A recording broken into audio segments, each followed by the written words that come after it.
What up, world? This is GWeezy11. You're tuning into the Gen Podcast. I really want to take the time right now to give my appreciation out to all the listeners right now. I've seen all the likes, I've seen all the comments, I've seen the ratings, the reviews, and trust me, it means the world to me. I'm putting out this information for y'all just so y'all can relate to me, and hopefully we have that connection. Hopefully you learn something, and that's basically why I'm doing it. But again, I really appreciate it. I fuck with y'all a lot. And on this podcast, I want to start a new series. So I want to put out some more content for you because I know a couple people hit me up and said, "Hey, you should do this, you should do that." And there's been some crazy ideas. So I'm like, man, might as well go with it.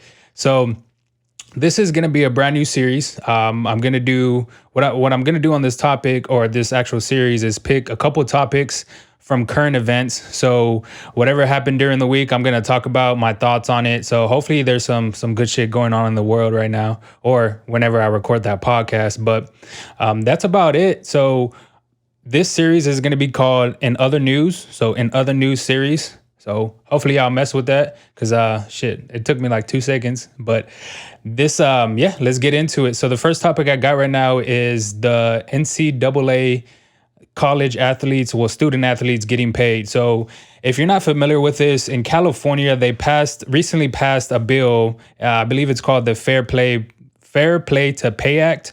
And what's really crazy about this is it's only in California right now. I'm sure other states, as it goes on, will kind of adapt and put that into and make it a bill and have these athletes get paid from the NCAA. But the main reason why I want to talk about this is because I've seen so many people, or so many athletes. I mean, so many struggles to get to maybe a D1 school, even a D2 or D3, and there's so much pressure that's put on them. So whenever they do become the athlete commit or whatever, they're sacrificing so much. I mean, you got something. What if they wanted to do something else as far as not being an athlete? I mean, I know that's their choice, but they have so many things to worry about. They got their family, they got their friends. So they sacrifice so much when they're not getting paid anything. Of course, if you're familiar with how the NCAA works, they do get some expenses here and there, and I'll go into that in a little bit. But most of the time, it's the NCAA is getting all this revenue from images, from jersey sales, from just the likeness of the actual player, or team, I should say, depending on which team you're actually looking at in the college league. But it's crazy to me that these people are not getting paid when they're the ones actually doing the work. You know what I mean? So that's my thought on it. But this actual takes an effect, I believe, in I think it was 2023. But it was crazy is that I found out that in 2019, the NCAA did revenue about I think I saw $1.1 billion. $1.1 billion. That's a shitload of fucking money, if you ask me. But that money is not going to the athletes whatsoever. So I don't know. It was just interesting for me at the time when I saw this pop up. And I know a couple of people. What did I see? And I think LeBron was talking about it on his HBO show. And you know what? Actually, they actually signed the document, if I'm not mistaken, on the actual show that LeBron has, which was pretty cool. And I know that social media blew up talking about this and all the goods and all the bads. But in my eyes, these people should get paid. They're doing the hard work. They deserve it. But a couple other things that I was researching before I started this podcast, it was pretty mind-blowing, is they're a nonprofit organization. So I thought that was weird. And I mean, the money is coming from actual ticket sales. So they get ticket sales, contracts, like TV and their advertisement and things, their TV contracts and their advertisements. But it's just crazy how they make so much money and they're considered a nonprofit. In my eyes, I mean, I'm sure they kind of, maybe they pocket some money on the side. I don't know. Who knows? But one of the things I wanted to kind of research too is, where does this money go? You know what I mean? Like, they make so much fucking money. Like, where the hell does it go? That's one of the things that I was trying to figure out, and I found some cool shit. And technically, this money, well, not technically, this money is supposed to be going to fund the schools, their conferences, and the student athletes. And they in 2019, I think I read there's somewhere about 500,000 nationally, and I believe that's D1, 2, and 3. Don't quote me, but yeah, that's pretty much would be it. But also too, what it does fund is the clothing. So like if they need any type of gear that represents the school or anything like that, emergency funds. So they have different assistant programs for these students to help them out in case I don't know, something comes up, auto emergency. Who knows? Something can happen. And then basic needs. What's pretty cool too is technology. If they need it, like for school, I believe they're provided with a computer. Not too sure on what brand it is, but that's pretty cool. And then also like traveling expenses. I was actually watching a documentary the other day. Maybe it's a YouTube video. I don't remember, but it was a gentleman. Yeah, it was a track and field at a college. I think it was Oklahoma. And they are giving an allowance like over the weekend because he was in track and field. So I'm pretty sure that's where the money goes to as well. That's kind of thrown in there. But again, to sum it all up, pay these people, man. They doing some hard work, and yeah, that's basically it. It's too crazy the amount of money the NCAA is making. Man, you know what's even crazier? You know how the COVID-19 is going on right now. I wonder how much money they lost. I'm gonna actually look into that. Well, hopefully some reports come out, but I want to see how much money they actually lost with suspending the actual March Madness. Because when I found out, or ESPN put out something, I was just like, holy fuck, like that is so much money going. I mean, just that they lost, and it's just, I don't know. I'm interested. I'm geeking out right now. But the second topic I want to get into is Tekashi 6ix9ine. So if you don't know, this dude is yeah, he's wild. But just to read track, he got a couple charges back in 2016, I believe, for accusations of raping a 13-year-old. And if I'm not mistaken, he was sentenced to probation. He wasn't actually like in jail or anything like that. And then last year in 2019, he was charged with racketeering. So if you're not familiar with racketeering, and hopefully I'm saying it right, but it's basically what are some examples? Like counterfeit money, illegal gambling. You got like drug trafficking, embezzlement, bribery, things like that. But it's been a world. It's been a wild time since he's been in the actual music scene. Just because I've seen, or just when he started, like 2017 till now, of course. But just the popularity has changed so much. Like it shifted to popular, not popular. Is he fucking a rapist? Is he not? To him getting out of jail, to he's the best fucking artist alive. Like it's just fucking crazy. I mean, I see everything on social media, but these kids are wild, man. But in my opinion, I don't support gangs. Like it's stupid to me. It doesn't make sense at all. Like I don't see how someone can be in a gang. I mean, there are some situations where people are forced into gangs. I get that, but I've always thought if there's some way out, I mean, it's just not the way, to be honest with you. So, and one of the things I wanna throw out there too is him, like, so I guess snitching on his buddies. I mean, he was saying on social media, I think it was like last week or something, that they were, I don't fucking know. I think they robbed him or they tried to kill him or something. So he was just trying to, I guess, get back at him. Who knows? But that part of, I guess, would you call it like a gang code? To me, I think it's real. Like as far as just snitching in general, like that, I wouldn't know because I'm not in any type of gang related anything like that. But I would believe it's real, just because I've seen some shit. You know what I mean? Like I just it's one of those things where I personally would do it if I had to be in a gang, but you never know. I mean, people are always caught up in situations where you just you just don't know what the fuck you would do. You know what I mean? I sit here and tell you I wouldn't know, but or I wouldn't know, but man, if I was in a fucking I don't know in a room with people interrogating me, I don't know. Who knows? Who fucking knows? But I just thought it was crazy this whole scene. But what's even crazier is when he fucking got out of jail. I think it was like a couple weeks, and then he posted something on Instagram about a music video releasing. I was like, all right, cool, bet. It's nothing major.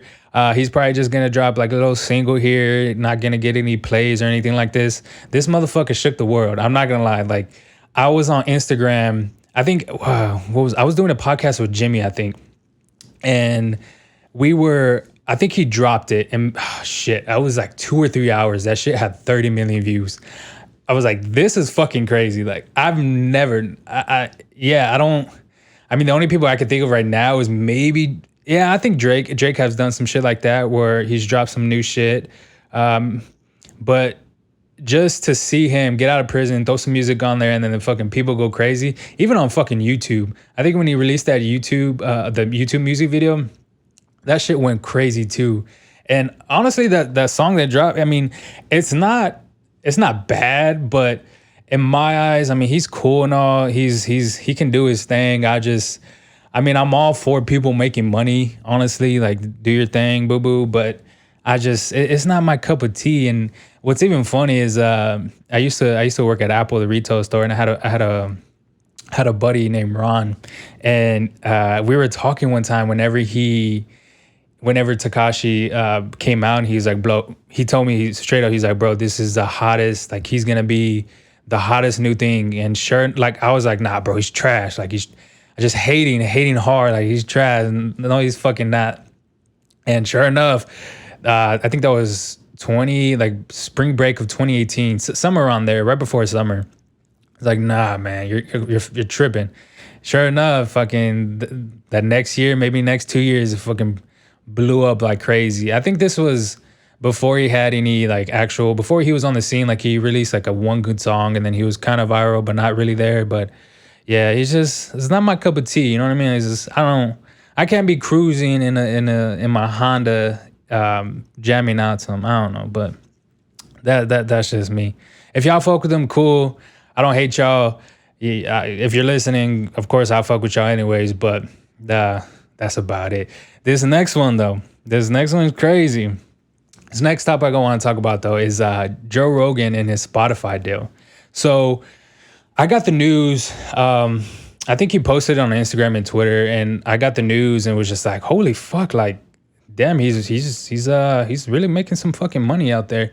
And don't get me wrong, if you're not familiar with Joe Rogan, he's like one of the, I think he might be the number one podcaster right now.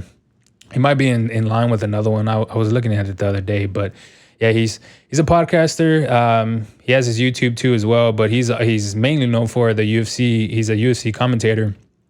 He's fucking funny too.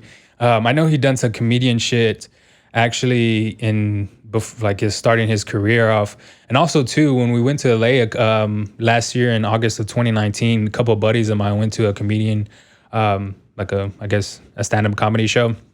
And supposedly he was fucking funny, so I wouldn't doubt it. I know he's funny on his fucking YouTube. So, the news dropped, and I was like, damn, that's a lot of fucking money. And I believe it's $100 million supposedly annually for I think 5 years, if I'm not mistaken, maybe 3.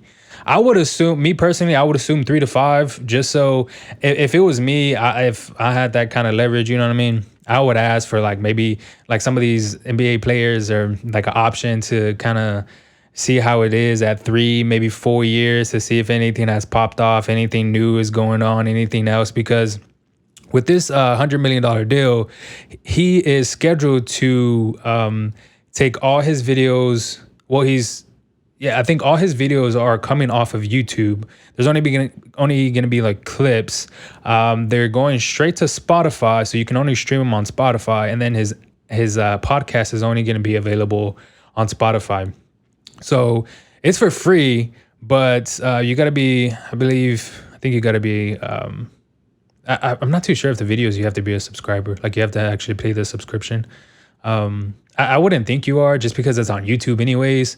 So that's pretty much it. But yeah, what I think Spotify did for this is they wanted like a wider audience. In my eyes, they wanted his audience because I think on average he has like 20, not 20, I think it's like 12 million listeners. I think every month, if I'm not mistaken. I think I was fucking looking at a statistic. I do a lot of research, but so they wanted that wider audience, and of course, with wider audience becomes more advertisement money. So I can see how they kind of grabbed them, but honestly, in my eyes, Joe Rogan got snubbed. Like he got, I don't think he got a good deal as most people think, because, and I'm about to explain to you why. And I was thinking about this as I was before I made the podcast, and it didn't make sense to me from a business standpoint, because when he when he moves to Spotify, he basically loses control over his audience. So let's just say, well, when he moves to Spotify and people are on Apple Podcasts are going to see like he hasn't put up a podcast or anything like that. Wherever podcast platforms are out there other than Spotify and Apple, they're more than likely going to unsubscribe, and that's obviously going to affect the numbers and streams and everything like that, and also too the subscriber relationship. So if you're on a platform, you have this type of a relationship with the subscriber, and it's just something that's embedded whenever they subscribe. You know what I mean? Because obviously they're subscribed, so they have a connection with you. So, and I think once he moves to Spotify, some people might not like Spotify. Like for me, I use Apple Music, and for Spotify, it's just, I don't know, it's Spotify. I just don't use it. But then I got my boy Jay and I got my boy E. They use Spotify all the time. I think that's what they prefer, but it's just not something I'll use. And granted, I mean, I'm a huge Joe Rogan fan, so I'm gonna make the switch. I have Spotify, I just don't use it as much as Apple Music, but I'm gonna make the switch to listen to his podcast when I don't look at the actual videos, because I look at the videos more than the audio. But yeah, I think he's just gonna lose that subscriber relationship. Also, too, Spotify is gonna get his reoccurring revenue. So there's so much money that comes with streams and podcasting, that once you once you go to Spotify, or a different platform, I should say, and it's only that platform, there's so much money he's gonna lose. It's not gonna. $100 million is a lot of money, but it's not going to be what he could make. So I'll break it down for you. In my eyes, Spotify is definitely building, once he's building someone else's relationship. Joe Rogan, I should say, not Spotify. Joe Rogan is building someone else's relationship. So he is taking all his subscribers around the world and making them go to Spotify when he can be doing himself, quote unquote. So what I mean by that is there's so much more money you can make when you do like a subscription based podcast. And I know a couple people or a couple podcasters that actually do this. So a subscription based podcast is where they have their podcast. Obviously, it's for free. You can listen to it, but they also have a separate podcast or separate content they release to subscribers. So I know there's a couple ones that pay $5-10, and you get to get content that's like what was it that I saw? I believe it's like a Q&A question that is only released to those type of people. So that, in my eyes, is probably the best way to kind of get the revenue coming in, not so for yourself, like as an actual company and worth, instead of actually going to Spotify. But also too, since he's moving to Spotify, there is a cap on his earnings across all platforms now. So the $100 million is capped. He's not getting more, he's not getting no less for however long the deal is. But I believe at this point in time, with the amount of people that's that's listening to the podcast videos and whatever platform they're on right now, it's not as much as $100 million, but once you do that subscription based podcast, in my eyes, so much more money you can actually make. But and yeah, I'll explain it more in depth right here. I got a little sheet in front of me, but also too, he's massively shrinking his audience. So and the impact on the audience too as well. So he's, like I said, not only is he the subscribers, but also too, um, well, he's losing the Apple Podcast, the YouTube. That YouTube makes a shitload of money. I don't know why. Maybe I don't know. Maybe $100 million is worth it. I don't know. Who knows? But and then all the other platforms, like I said. So that was one of the actual reasons. And then also too, I believe at a certain point, Spotify, well, shit, maybe Joe Rogan might fucking let him do this, but I believe at a certain point, they're gonna gate his actual content. So they're gonna gate his content, meaning if people are subscribed and pay that monthly fee, you can only watch this video or you can only listen to this podcast. But that's my view on it. I just thought it was a shitload of money at the time, but now that I think about it, all in all, it's definitely not. He did get snubbed because think about it, his ad revenue, like if he stays by himself, is I picture it somewhere around maybe low.